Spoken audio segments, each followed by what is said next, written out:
Well, good morning, everyone. Good morning. We are in James chapter 5. James 5.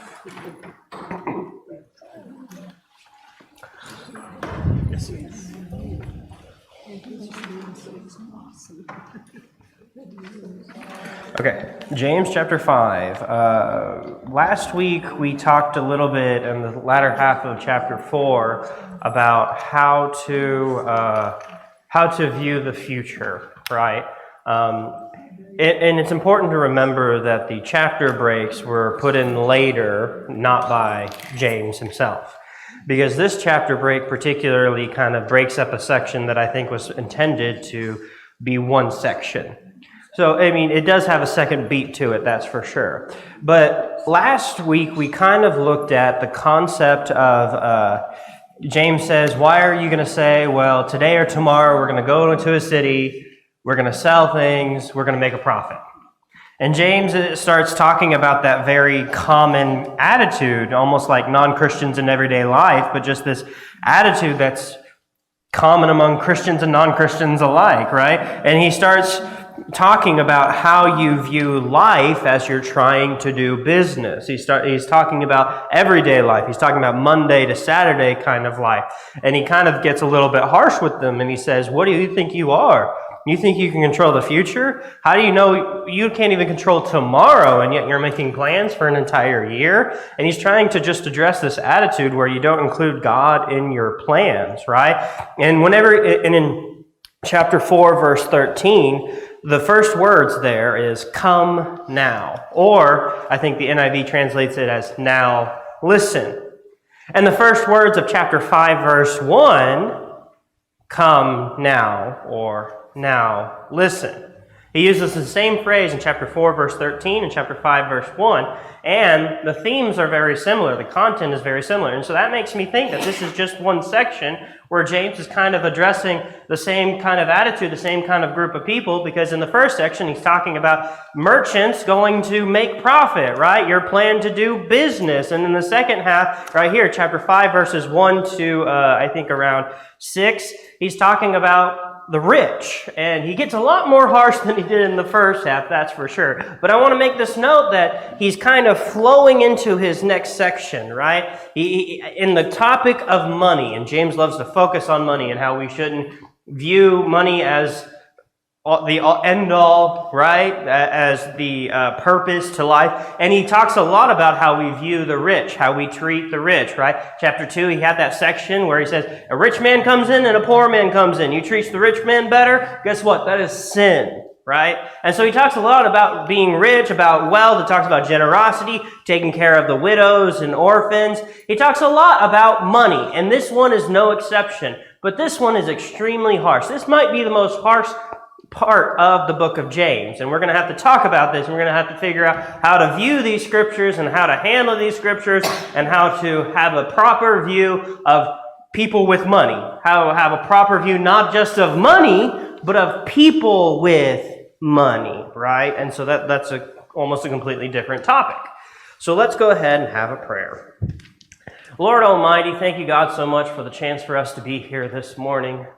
We love you dearly, and we ask, God, that as we take a moment to study your word, help us to put aside the world. Help us to focus on you. Help us to hear your word. Help us to hear your voice and to listen to it as it is, not to try to make it to say something that we want it to say, not to try to justify our views, not to try to remember all the things we've learned before, but just to hear it as if we're hearing it for the first time. To hear it and to respect it and revere it as if it is your word, because that is what it is. We love you, Lord, so much, and we thank you, God, for chances to get together with our brothers and sisters, to be together in our assembly. Help us to never take that for granted. And all the amazing blessings you give us, help us to glorify your name. Amen. So James chapter 5. So what I'm going to do is let's go ahead and read that last section, verses 13 to 17, and then we'll read verses 1 to 6, because I think once we read it all together, you'll see that it does kind of keep a similar flow.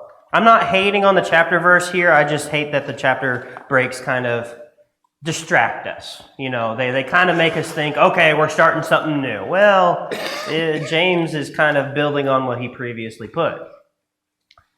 Chapter 4, verse 13 of James. Come now, you who say, today or tomorrow we will go into such a town and spend a year there and trade and make a profit. Yet you do not know what tomorrow will bring. What is your life? For you are a mist that appears for a little time and then vanishes. Instead, you ought to say, if the Lord wills, we will live and do this or that. As it is, you boast in your arrogance. All such boasting is evil. So whoever knows the right thing to do and fails to do it, for him it is sin. Come now, you rich, weep and howl for the miseries that are coming upon you. Your riches have rotted and your garments are moth-eaten. Your gold and silver have corroded, and their corrosion will be evidence against you, and will eat your flesh like fire. You have laid up treasure in the last days. Behold, the wages of the laborers who mowed your fields, which you have kept back by fraud, are crying out against you.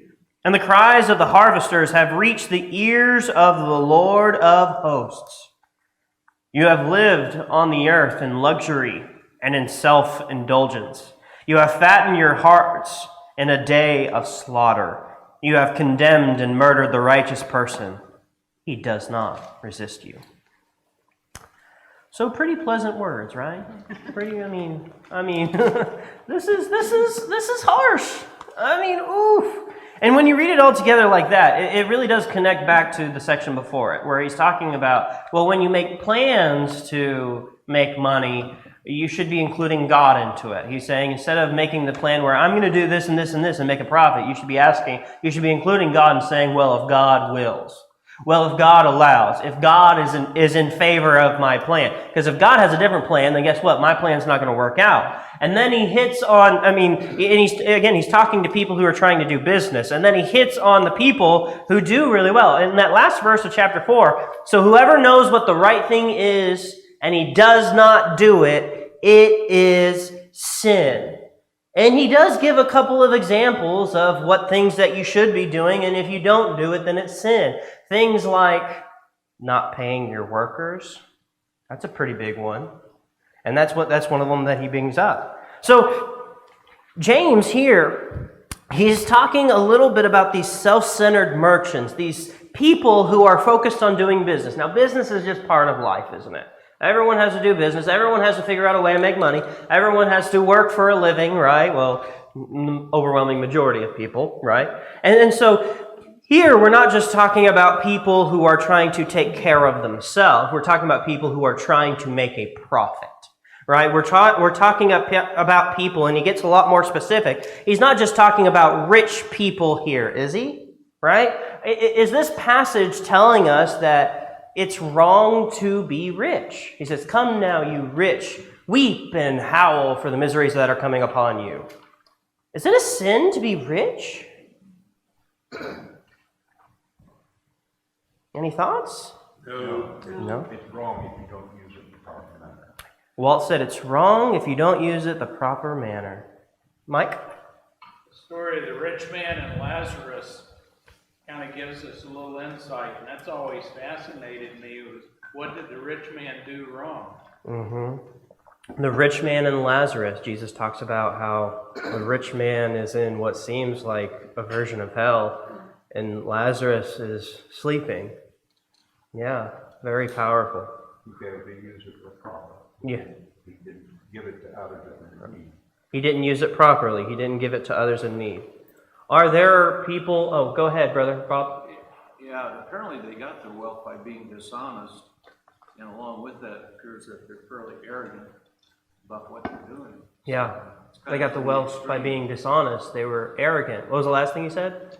Yeah, well, it was they're to the extreme. They're not just wealthy, but it's the way they obtained their wealth. Right. It's through dishonesty, too. Yeah, it's the way they obtained their wealth. Absolutely. So, yes? Go ahead, Shirley. not that I know, but if you have lots of money, sometimes that's all you think about, is getting more money. Mm-hmm. Not doing something good with it, Right. but getting more and more. Getting more and more money. Absolutely. Yeah. And so, can we think of any people in the Bible who were rich and yet still righteous? Job was wealthy at the beginning and the end. What? David. He's king. He's the wealthiest person in the country. Abraham, by the end of it, he had a good amount of riches. God blessed him. Joseph, right? The Lord blessed him over and over and over. He got to the point where he's the second highest person in the country. And so this concept that, so you have to kind of balance these two things, right? Is it inherently sinful to have wealth? The answer is no. But don't lose sight of what James is trying to hit on here, right? So when we come to James's words, we got to remember that there's a balance here, right? It's not wrong to be wealthy, and yet he's talking to the wealthy, but is he just talking to all the wealthy people? So I want to look at a little bit of what, people have tried to suggest who he's talking to, right? People have said, well, is James here talking to Christians, to non-Christians? Well, it seems to me that it really doesn't make a difference here, right? Is he talking to the Jews, like the Pharisees, the Sadducees? Because remember, it was really the wealthy the wealthy of the nation that was behind Jesus dying, right? The common man was certainly involved when they shouted, "Crucify him," but it was the Pharisees and the Sadducees that had a plot against him. It was Pontius Pilate who remained neutral and didn't have the courage to say no and said allowed an innocent man to die, right? And so is he talking about them? James doesn't say. Is he talking about the Romans, the wealthy Romans? James doesn't say, right? So James here, he just says rich. But he gives us more clarifications in the text, right? So if you were to just take verse 1 and remove it from everything else, "Come now, you rich, weep and howl for the miseries that are coming upon you." Right? It sounds like he's talking about all rich people, but again, context, right? Because he gives qualifications, he mentions things that not all rich people do. So when you ask the question of who is he talking to, and there are some qualifiers that you see in this text. So chapter 4, verse 13, he was talking about people who plan to make a profit. He was saying, James said, "Why are you saying you're going to go into this and this town for a year, trade, and make a profit?" Right? So he's specifically talking to people who have that mindset, right? And is that mindset necessarily wrong? I don't think so. I don't think it's wrong to try to make money. What's the problem, though? The danger is your motive, right? If you want money because you love money, well, that's a problem. You want money to do good for the Lord, that's a little different, isn't it, Randy? Hey, Bobby, this is really kind of almost an Old Testament theme, almost a Proverbs type theme, right? Old Testament riches as adultery type of passage in a way. Yeah, great connection, yeah. Randy said that this is very similar to a lot of Old Testament passages where people would be accused of adultery for putting something before God, absolutely. And so these people, like you said at chapter 4, they don't have any concern for God. James said, well, when you're making a plan, you should be thinking, well, if God wills, this and this and this, right? But they're not thinking about God. Kevin? Yeah, they don't. When they talk about it, that they're storing up wealth in the last days. Yeah. What's it going to do to you in the last days? Yeah, absolutely. The guy who quotes that if I have money in the bank when I die, I'm a failure. Kevin said, James says, I think it's verse 4 where he says, you're storing up treasure in the last days. What's it going to do for you in the last days, right? You can't take it with you, right?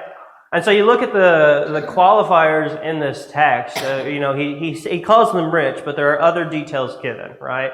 So back in chapter 4, these are the people that are looking to make a profit. These are the people that really aren't factoring God into their plans. They're called rich.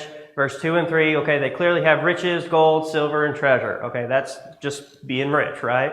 But verse 4 gets very specific. He talks about laborers, people who mowed your field, and you did not pay them. Well, that's specific. Do all rich people not pay their employees?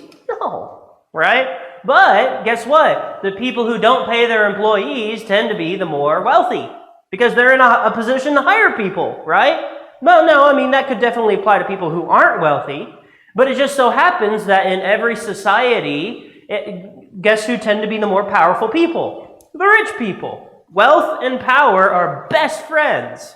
And so in every society, it's usually almost always the rich people who take advantage of the poor people. Why? Because the poor people don't have an advantage to take advantage of the rich people, right? It's the people who have opportunity that usually use the opportunity to do evil. And so it's the rich people who are doing these things. And that's why James is saying, listen, you didn't pay your workers.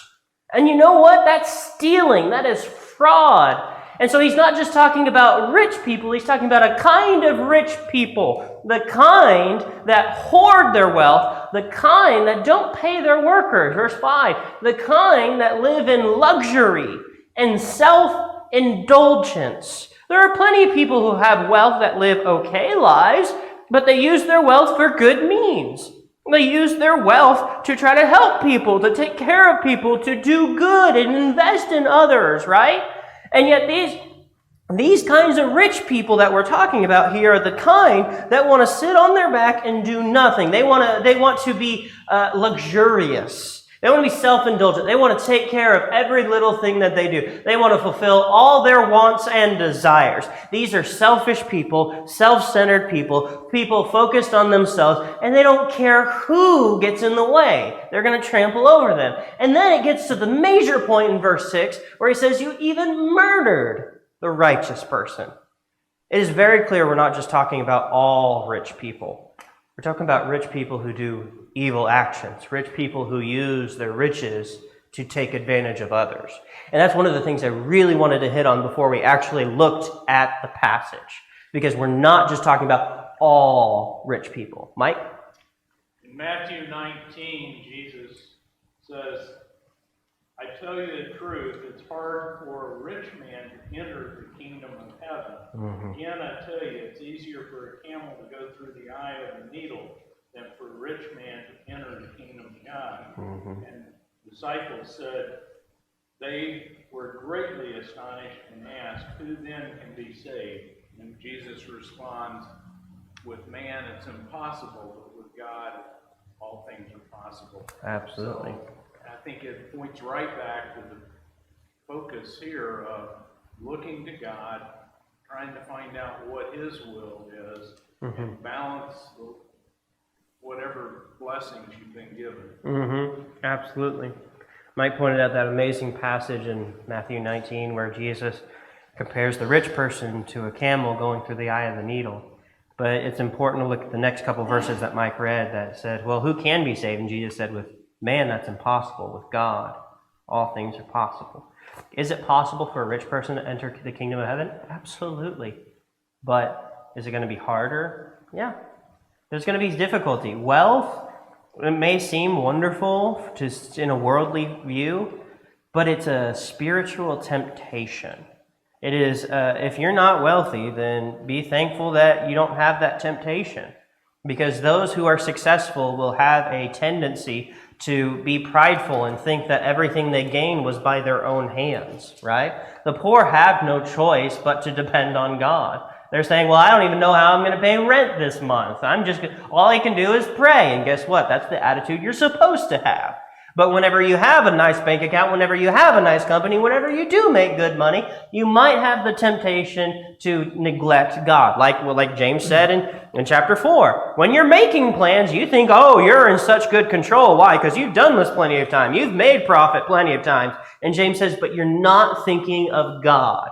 Because everything you have is from God. And when you neglect God, he says, when you know the right thing to do and you don't do it, guess what it is? It is sin.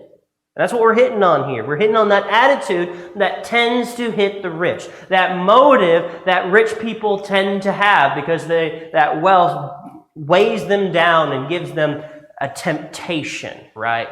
Making sense? Okay, let's walk through the passage. Well, I have a couple of passages I want to read first. Randy said, this sounds very Old Testament-like. Yeah, it definitely does. Let me read Jeremiah. He says this, Like a cage full of birds, their houses are full of deceit. Therefore they have become great and rich. They have grown fat and sleek. They know no bounds in deeds of evil. They judge not with justice the cause of the fatherless to make it prosper. And they do not defend the rights of the needy. Shall I not punish them for these things, declares the Lord? Shall I not avenge myself on a nation such as this? The words of Amos, he says, hear this, you who trample on the needy, and bring the poor of the land to an end. The Lord has sworn by the pride of Jacob, surely I will never forget any of their deeds. And so when you read the Old Testament prophets, you find out one of God's pet peeves is mistreating people who are helpless. It really gets under God's skin when the powerful mistreat the vulnerable. That God just hates that. And that is the quickest way to make God angry, in my opinion, right? So verse 1, let's walk through the passage. Come now, you rich, weep and howl for the miseries that are coming upon you. So he starts off very friendly, of course, very sweet, very gentle. No, he starts off terrible, right? I mean, he's telling him, you should be bursting in tears. You should be grieving, right? So let's ask the question, why is James being so harsh? Yeah. You're deluding yourselves.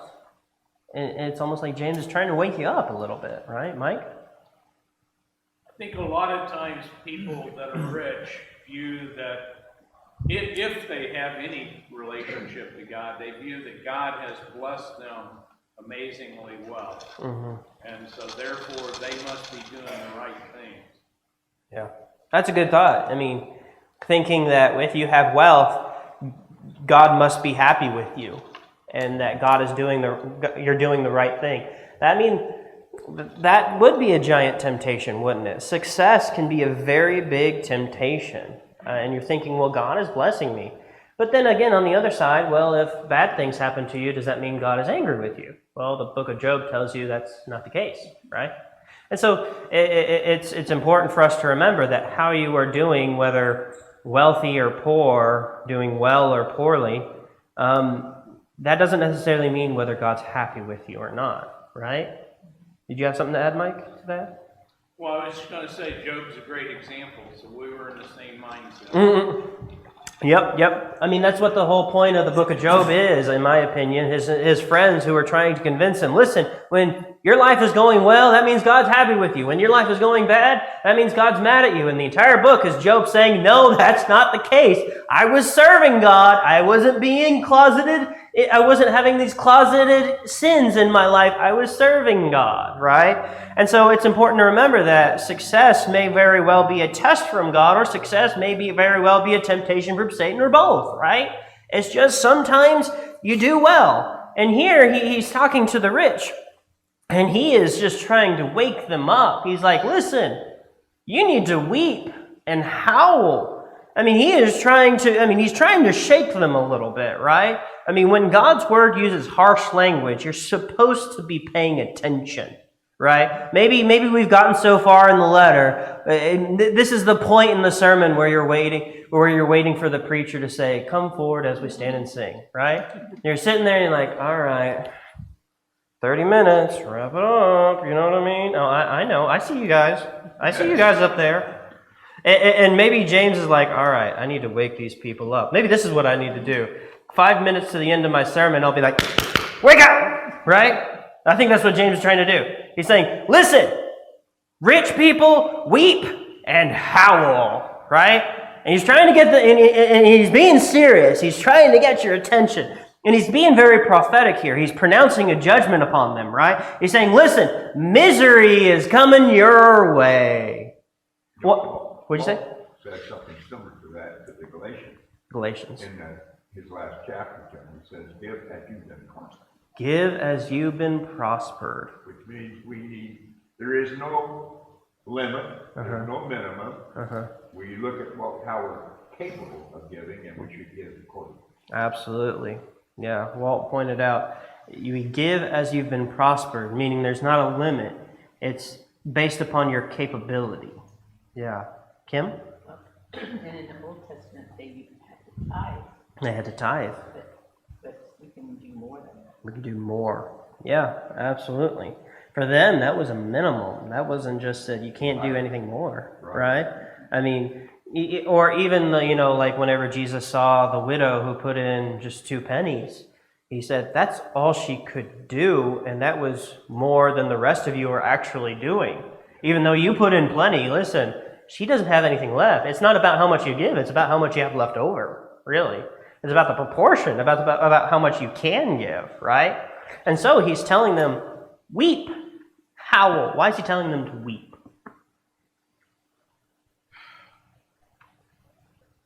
It says we're going to be judged on our deeds, and they have some deeds piled up. Absolutely. Right. Randy brought out, why should they weep? Well, because judgment's coming. And in these next verses that we read, they've done terrible things, right? And so he's calling them to weep because they have this terrible future coming. This is very bad news, and he wants them to know this is very bad news, right? He's trying to tell them, listen, all this amazing life that you think that you've built for yourself, guess what? It's all going to come crashing down.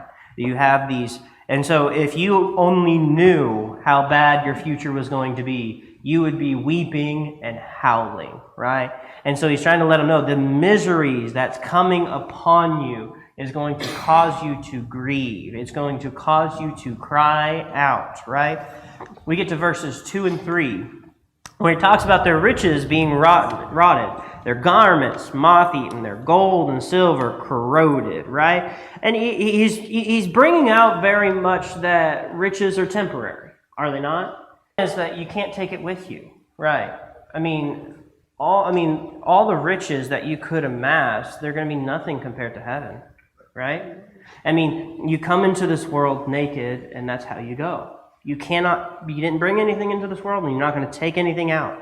Everything that you're going to take with you is going to be spiritual, and that's it. He's saying, all the riches that you have, they're going to be very temporary. What is a dollar bill? Can a dollar bill withstand fire? No. It's temporary. Can the nice clothes you make withstand even a moth? No. He talks about gold and silver corroding.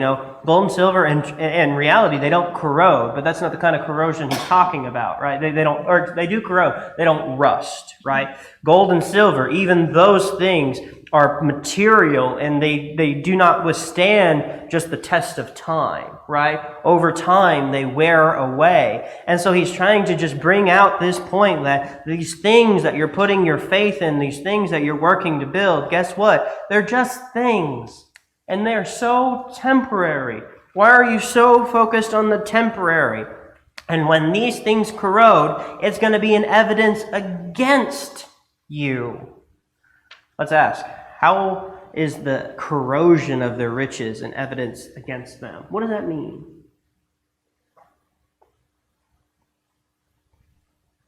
What does it mean whenever their riches waste away? Well, their riches are piling up.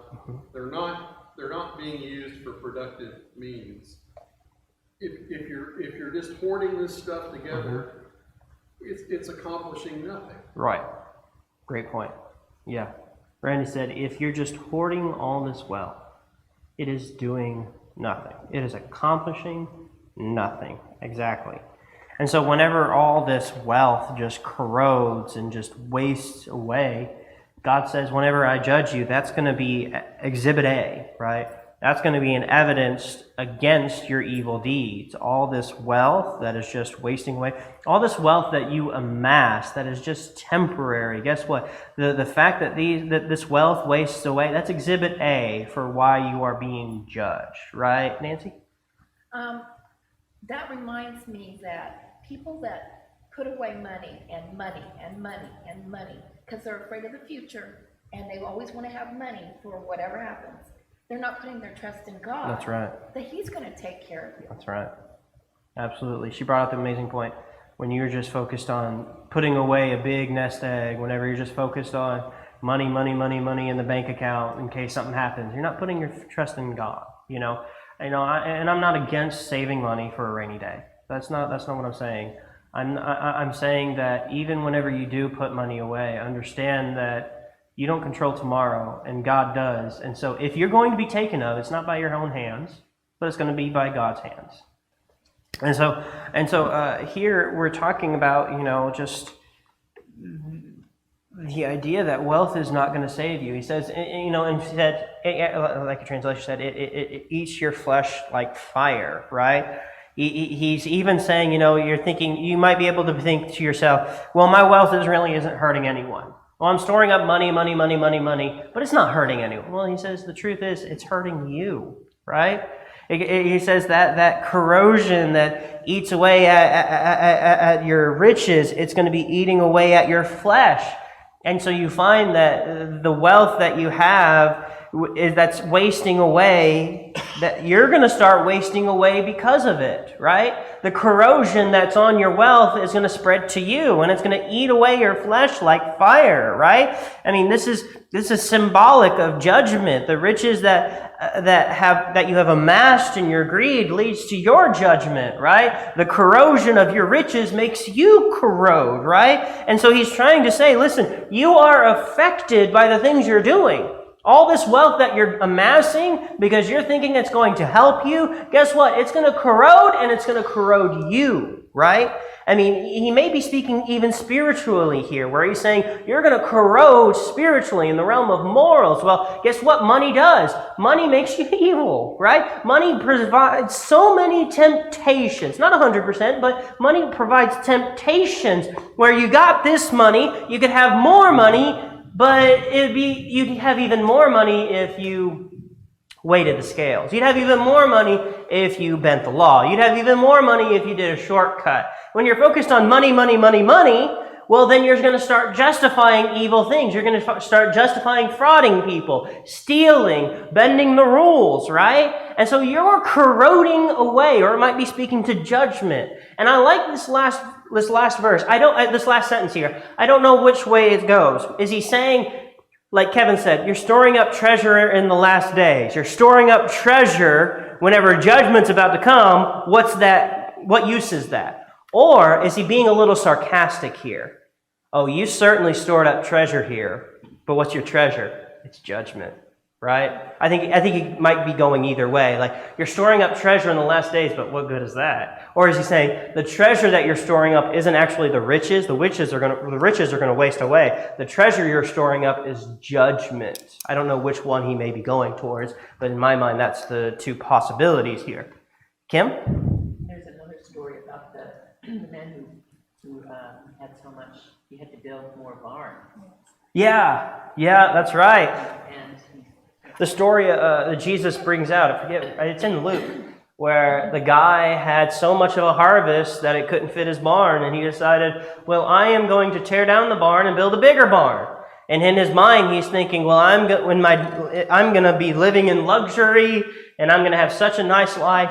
And God just rebukes him. And I love the last little part of that passage, because he says, the reason that he's being rebuked, it says, because you're not rich toward God. It's not that you're just rich toward God. Take a second. What does it mean to be rich toward God? What does it mean to not be rich toward God? The people he's talking about here are not rich toward God. They are rich toward themselves, right? And so there's a big difference here. I've known many Christians who were very, very wealthy, and they used their wealth for God's glory. These are not the people that we're talking about here. We're talking about the kind of people who don't pay their workers. We're kind of talking about the kind of people who are willing to bend the rules to get money. The kind of people that don't even care about the life of innocent people, right? Verse 4. Oh, Kevin, you have something? Just going to say, we have the example of Zacchaeus, where when he changed his life, he didn't say, well, I just won't go on not cheating people from now on. He said, no, I will make restitution as far as I can. Yeah, that's a great thought. Zacchaeus, when he had an encounter with the Lord and he changed his ways, what did he do? He went to the people he defrauded and he paid them back more so. Didn't he pay them back 4 times, I think it was? I mean, and it's like he gave away half as well. I mean, that is the kind of generosity we're talking about. I mean, really, at the end of the day, if you look at your wealth and you're saying, yeah, but I'm giving away all my wealth, it's as if it's really not even mine, it's just the Lord's, then that's the kind of rich towards God that we're talking about. But when you say, no, this is mine, I have earned this is for me, well... And you see, the love of money is not just limited to the rich. I think it's really important for us to remember that. I read an article the other day where they did this study where they said, how much money would it take for you to feel comfortable? Because that's what we hear all the time. They say, well, $15 an hour isn't enough for a living wage. And I'm not making an argument for or against here. I'm just saying people are always saying we need more money, more money, more money, more money. Everyone's saying it, right? And so they did the study, how much would it take for you to feel comfortable? You want to know how much it was? Per person, $230,000 a year. Per person. To feel comfortable. I'm like, wow. That number is like twice as high than I thought it would be. And so we're always saying, well, I don't want to be rich, I just want to be comfortable. No. Yeah, we're talking about the same thing. Because, I mean, that's the truth here. Because the people are just saying, well, I just want to be able to afford X, Y, Z. Well, again, you're asking for more money, more money, more money. I mean, you could justify it by saying I want to be comfortable. You could justify it by saying I want to be ready for emergencies. But guess what? It may be a veiled greed. Couldn't it be? Right, Mike? Looking at the destruction of Jerusalem, where the Roman army surrounded it, say you had 3 gold bricks, what good would that do you? I mean, if you put it in context of total collapse of the society you're a part of. Yeah. So then when you expand that out and say the end of the world, when judgment comes, what good's it going to do? Yeah, that's a good thought. What good does a gold bar do, right? Even if our entire society collapses, you got a gold bar, well, what's a gold bar going to do? No, you're going to need food, right? I mean, you think if the United States society collapses, people are going to be handing out money? No, the money is tied to the government. Guess what do you need? You actually need food.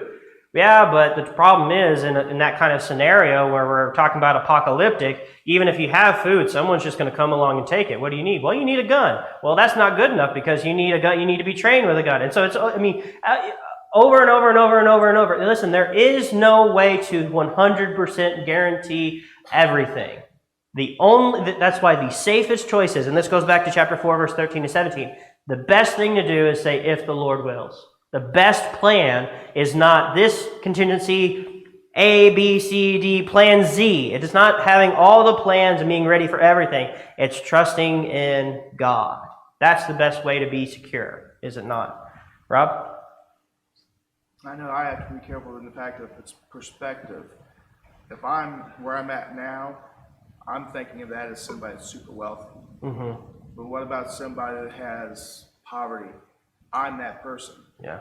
And so I need to watch how I use my funds and not just go, well, that's not me. That's right. Somebody with a lot of money. That's a great point. To somebody else, I need to be looking at my funds and using them the right way as well. Mm-hmm. Yeah. Rob made the point, when we read this passage, we can't be saying, well, this isn't me, right? Well, I don't make 6 figures, so this isn't me, right? Don't be looking at a passage like this. This one right here, paying the wages of the laborers you use, that is something that we all deal with, right? Because all of us buy something. Now, you may not have an employee, but maybe you have a debt you need to pay. Maybe you have a bill you need to pay. Maybe you have a waiter that you need to tip, right? I mean, all of us can stand to remember that God does not like it when you don't pay your dues. Whenever someone does a service for you or provides something to you and you don't pay them, guess what? That's sin, right? We need to be paying our debts. We need to be paying our bills because that's what's just. That's what God doesn't like it when the rich people don't do it, and He doesn't like it when we don't do it. Okay. Walt, go ahead. One of the thoughts that comes through my mind is this. Sometimes you give everything to God, to my Creator. That's a good thought. Walt said, even whenever you're trying to amass treasure for yourself, spiritual treasure for yourself, and you're thinking, well, I want more reward in heaven, more reward in in heaven. That might even be a veiled greed. But the behavior that we do, the reason that we are the way we are and the way we serve the Lord is out of love for God, not something that we can get back for ourselves. Again, that's a great thought. All right, I will end there.